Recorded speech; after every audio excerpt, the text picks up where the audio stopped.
à procéder à la troisième notation financière de l'État de Côte d'Ivoire en monnaie locale. Je suis Soraya Diallo, vice-présidente de Bloomfield Investment, sous-directrice du département Ratings.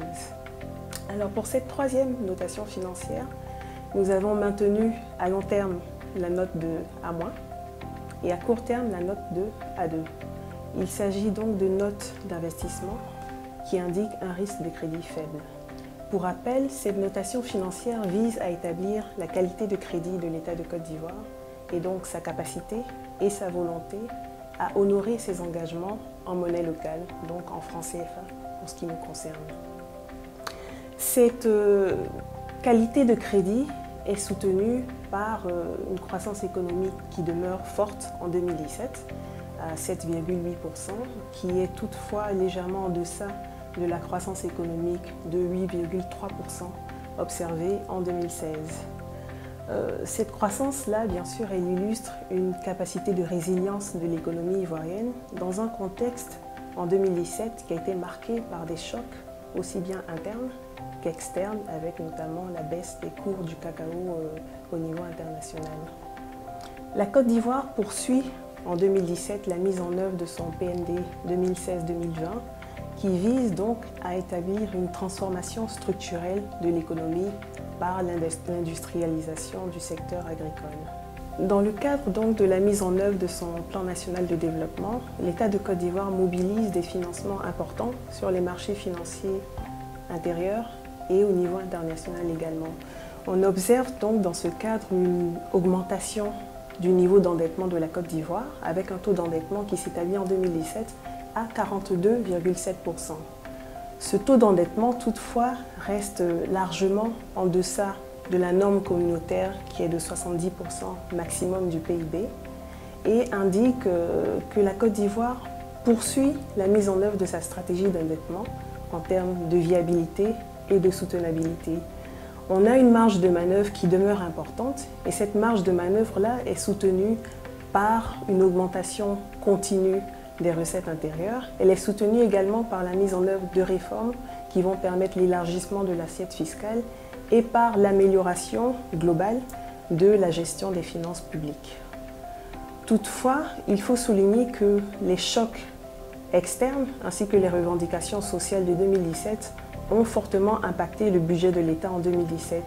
Le déficit budgétaire s'est ainsi aggravé à 4,2% à fin 2017 pour un taux de convergence de l'Union qui est à 3%. Toutefois, l'État de Côte d'Ivoire a prévu dans sa stratégie de revenir progressivement à ce taux de 3% d'ici 2019.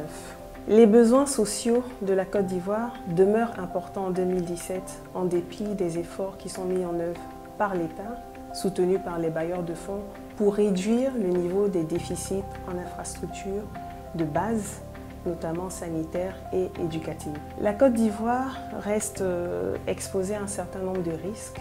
Ces risques sont liés à la dégradation du climat politique, à l'approche des élections présidentielles, mais également à la perception que les investisseurs ont de ces élections présidentielles dont l'échéance est prévue pour 2020. La Côte d'Ivoire est également exposée aux risques climatiques en raison de la prédominance du secteur agricole et également aux risques liés à la fluctuation des cours des matières premières sur les marchés internationaux. De plus, la prédominance de la dette extérieure en dollars expose la Côte d'Ivoire à un risque de change sur sa dette qui reste encore relativement maîtrisé avec les emprunts qui sont sollicités sur les marchés internationaux en euros. L'un dans l'autre, nous estimons que la Côte d'Ivoire bénéficie toutefois d'atouts qui lui permettent de mitiger ces différents risques-là. Ces atouts vont résider dans la mise en œuvre effective des réformes qui sont prévues, notamment dans le cadre du PND, des réformes également qui sont en cours de mise en œuvre pour l'amélioration de la transparence de la gestion publique, mais également des réformes qui sont prévues pour la transformation structurelle effective de l'économie d'ici 2020. Bloomfield estime donc que la qualité de crédit de la Côte d'Ivoire est relativement bonne, avec un risque de défaut très faible.